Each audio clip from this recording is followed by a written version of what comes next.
बेटा यह तुम्हारी स्कूल कैसा लागल? ओहो पापा, जब पढ़ाई हुई तब ना क्वालिटी पता चली। Smart boy. हेलो बेटा यही मैडम खुशबू तुहार मिस। नमस्ते मिस। नमस्ते मिस। मिस प्लस किस इक्वल टू किस मिस। Naughty boy. बेटा हम यहाँ तोरा के अकेले छोड़ के जाता नहीं, तो के तकलीफ नहीं क्यों? का तू अकेले रह जीवा? ओहो पापा, तू हमार खुशी खातिर इतना तकलीफ उठावेला और हम तोरा खुशी खातिर इतना तकलीफ ना उठा सकेनी। अब हम बड़ हो चुकल बानी, हम अकेला रह जाए। माँ ठीक बा बेटा, अपन ख्याल रखिए। बाय पापा, तू अपना ख्याल रखिए। बाय बेटा। बाय। कम बेटा। बेटा अभी आप अपने हॉस्टल चले जाओ। ओके। आपकी क्लास कल से होगी। ओके मिस। दिल पार्क हो गया। I love Khushboo, I like Khushboo. How it is Khushboo? I am fine sir, एकदम टकाटक। नॉट यू, इस गुलाब का खुशबू बेबी। ओके बुढ़ा प्रिंसिपल नहीं होता तो इसे जरा सा भी लिफ्ट नहीं देती। I love you Khushboo. Oh sir, same to you. No no not you baby, इस गुलाब का खुशबू। ओके जाके किसी गुलाबों को ढूंढो ना, मुझ पे क्यों लाइन मार रहे हो?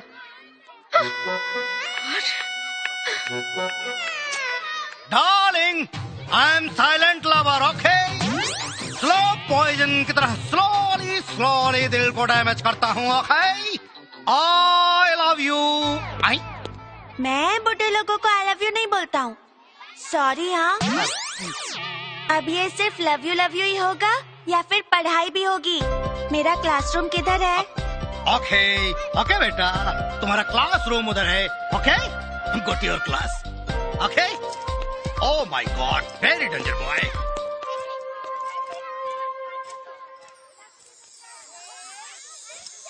सरस्वती माता, मैंने पापा से कह तो दिया है मैं अकेला रह लूंगा, लेकिन मैं पापा के बिना नहीं रह सकता हूँ।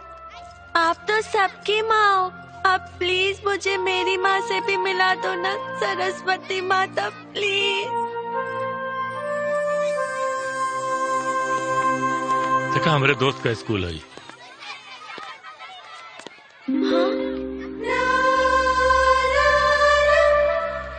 मम्मी,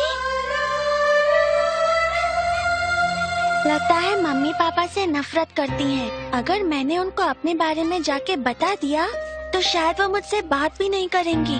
तो फिर मैं उनको पापा से कैसे मिलाऊंगा? और दादी से जो मैंने प्रॉमिस किया है उसको पूरा कैसे करूंगा? लगता है कोई आइडिया लगाना पड़ेगा। आइडिया। ओहो हसमुख मेरे यार, उखी दस्त यार। Welcome to Oxford public school मेरे दोस्त। नमस्ते भाभी। नमस्ते। और सब ठीक ठाक है? भाई बिटिया नहीं दिखाई दे रही है। तू केहू के खोजो दारू का मम्मी। ओ सॉरी आंटी। हाँ बेटा, अपन बेटा के है तोहार बेटा? तोहरे जैसन हुई। लेकिन हम तोहार बेटा कैसे हो सकेनी? हमार तो सिर्फ पापा है, हम तो अपन पापा के बेटा है। वही तो बाड़ी, पता नहीं कौन बच्चा के अपन बच्चा समझ के बतिया बताड़ी। ओ यार, बच्चा किसी का भी हो, बेटी तो अपनी है। बस किसी भी हालत में अपनी बेटी ठीक होनी चाहिए। हाँ भाई साहब, राव मुंह में घी शक्कर। भगवान करे हमारी बेटी जल्दी ठीक हो जाए। चलिए आइए अंदर चलते हैं। अरे गाड़ी में कुछ सामान पड़ल। अरे यार गाड़ी में सामान है तो चपरासी को भेज कर मंगवा लेंगे। आइए आइए भाभी जी, आइए चलिए। अरे आइए चलिए तो। अरे मेरी बेटी आ जाएगी। तो मिलबू हमारे पापा से। पिला, बाकी तू हमार दोस्त बनवा। दोस्त? दोस्त हाँ बने, ठीक बा। हम अपन पापा के फोन करके बुला लाई। ठीक बा।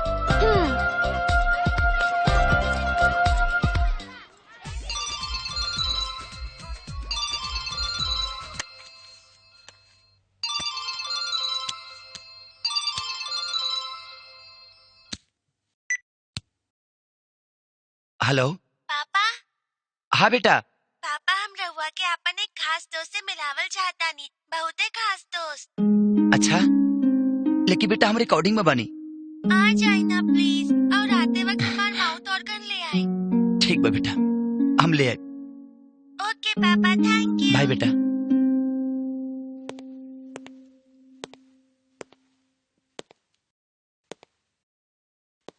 सर को चाहिए का? माउथ ऑर्गन बा का? हाँ बा। दे दी। ले आओ तनी।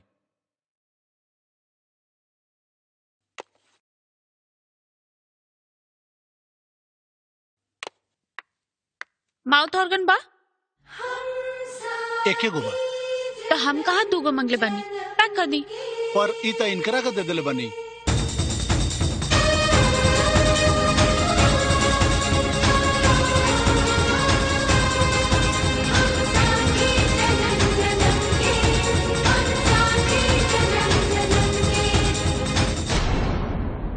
ऐसे टुकुर टुकुर का देखा तानी? हम मंगनी है ना, दे दी। एक्सक्यूज मी, ये माउथ ऑर्गन हम अपने बेटा खाती पसंद के लिए बनी। ओह, बेटा, गुड। तो ओसे का भाई ए पर और नाम नहीं खे लिखल। ई हमके आपन बेटा खाते चाहिए। दी। अचानक बेटा खाती इतना ममता? जे आदमी अपन पत्नी के ना समझ पावल, माई की ममता का खाद समझी। हाँ, समझदारी के सगरी दुकान जब तू ही रख ले बाड़ू तो वही के संभाला। दी सेठ जी, हमरा के दी। ऐसे कैसे? हमके चाहिए माउथ ऑर्गन। ई ली पैसा। कितना भाई? ठीक है सेठ जी, इन्हीं के दे दी। काहे के दिल जोड़े के हुनर इनका लगे तबाना, वैसे भी हम अपनी बेटा के प्यार से पल्ले बानी, खिलौना से ना।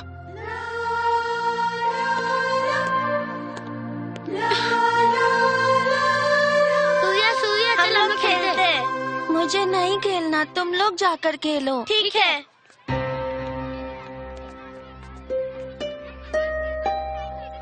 ना पापा आइलन ना मम्मी आइली, केहू के हमार चिंता नहीं खे।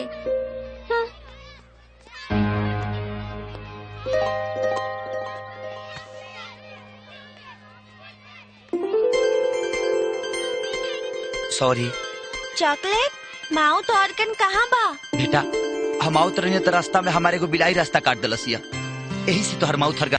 बच्चों, आज मैं आप लोगों को एक स्पेशल लेसन पढ़ाने वाली हूँ। The relation of child with mother and father. मतलब बच्चे का माता पिता से रिश्ता। Excellent. Meera? Yes miss. What is father? पिता पाकल पपीता जैसा होता है। Silence, silence. Yeah baby? मेरी मम्मी कहती है पिता पाकल पपीता जैसा होता है, जो अपने बच्चों की जिंदगी बनाने के लिए खुद को कमजोर और खोखला कर लेता है। वंडरफुल। Clap for Meera. तुम्हारी मम्मी एकदम ठीक कहती हैं। वैसे माँ क्या होती है, कौन बताएगा? सूर्या? माँ। बोलो बेटा। माँ। लेकिन मेरी तो माँ है ही नहीं।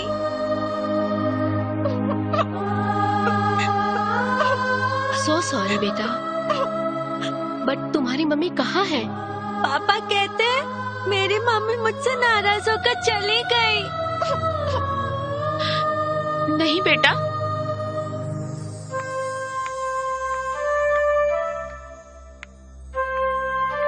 माँ अपने बच्चों से कभी नाराज नहीं होती। अगर पापा पपीता होते हैं तो माँ मेवा होती है, जिसकी ममता कभी खत्म नहीं होती।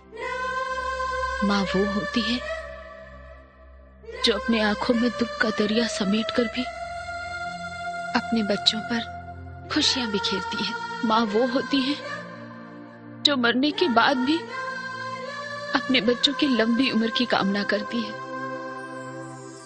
तू बनबा हमार अच्छी वाली माँ।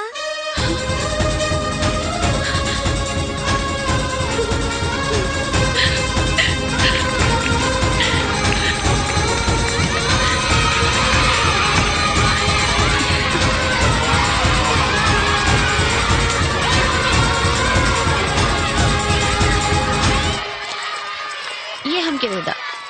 हाँ, इला गिफ्ट। ई का हा? ई माउथ ऑर्गन बा, तारा खातिर gift. Thank you mummy. Welcome. Not welcome, जा हम तोरा से बात ना करब। का भाई लमरा राजा बेटा के? पापा लंच टाइम में आके हमरा से मिल लेलन। तू लंच टाइम में काहे ना आइलू?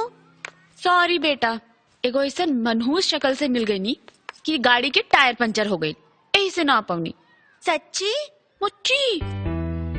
ओके, संडे के पापा आवे के प्रॉमिस कइले बारन। तू स्कूल पार्क में हमार इंतजार करी है, हम बुला लाई पापा के। ठीक बा। और अगर तू ना आइलू तो हम तोरा से कबो बात ना करब। ना बेटा, हम ना टाइम से पहले आ जाए। ठीक।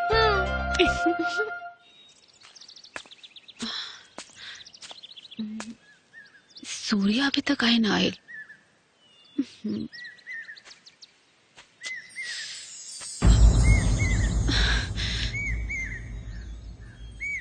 तू यहाँ का करता रू? ई पूछे कि हक रवा खो चुकल बानी। हक लिहल ना दिहल जाला। खैर छोड़ा, तुहार का हलवा एकदम मस्त। और राउर बेटा के? एकदम हमारा पगल बा। भगवान करे खाली शक्ल ही गईल होके, अकल ना। ठीक बा, कबो फुर्सत में तोहरा के मिला आपन अकल ओकरा के दे दिया। हम काहे दे आपन अकल राउर बेटा के? हाँ, ऐसे भी तोहरा से कुछ पावे की उम्मीद नहीं है। वैसे यहाँ केकर इंतजार करता रहो? बाकी हूँ खास।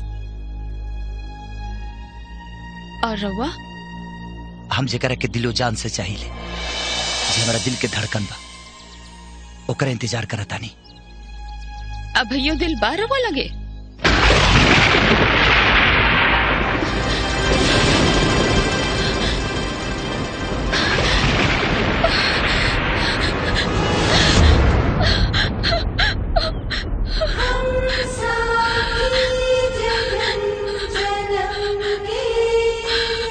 ध्यान से सुनबू, तभी वो दिल के धड़कन तो के सुनाई दी।